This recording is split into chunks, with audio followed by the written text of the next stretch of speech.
என்ன இருக்குது கொண்டு வாங்க. இவ்வளோ ஜனங்கள் வசனத்தை கேட்க வந்திருக்கிறாங்க, ஆயிரக்கணக்கான மக்கள். அவங்கள பசியோடு அனுப்பக்கூடாது.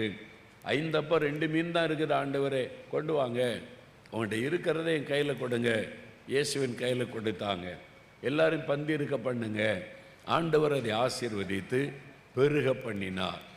ஒரு ஆள் சாப்பிடக்கூடிய ஒரு ஆகாரத்தை பல ஆயிரக்கணக்கான பேர் சாப்பிட்டு திருப்தி அடையும்படிக்கு கர்த்தர் அதை பெருக பண்ணினார்.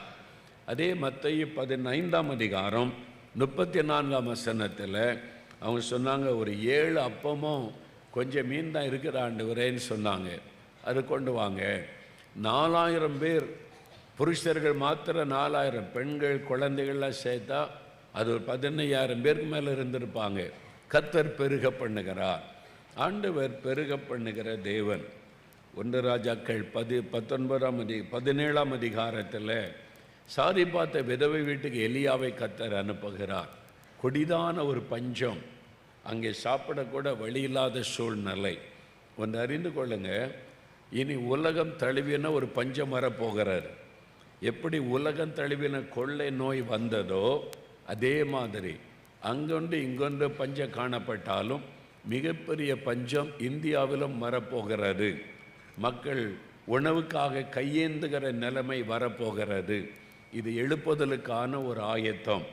அரசாங்கம் நம்மளை காப்பாற்ற முடியாது. எல்லாம் மேடை போட்டு பேசுவாங்க. ஒருத்தரால் நமக்கு ஆகாரம் கொடுக்க முடியாது.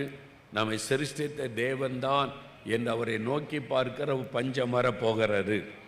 அந்த பஞ்ச காலத்தில் தேவ பிள்ளைகளை கர்த்தர் போஷித்து காப்பாற்றுவார். தேவ பிள்ளைகளுக்கு பஞ்சம் இருக்காது. தேசத்தில் எல்லாம் பஞ்சம், எங்கே சாப்பாட்டுக்கு வழி இல்லை, கஷ்டம். சாதி பார்த்த விதவை வீட்டில் மாத்திரம் மாவும் குறையலை, எண்ணெயும் குறையலை. பஞ்சகாலம் முடியும் வரைக்கும் அந்த வீட்டுக்குள்ளே ஒரு நாள் கூட சாப்பாடு இல்லைன்ற நிலைமை இல்லை. அதுதான் நடக்க போகிறது. தேசமெல்லாம் பஞ்சம் உண்டாயிருக்கும். உங்கள் வீட்டில் செழிப்பாக இருக்கும். பஞ்ச காலத்திலும் பாதுகாக்கிற தேவனாயிருப்பார். அப்போ ஆண்டவர் பெருக பண்ணுகிறார்.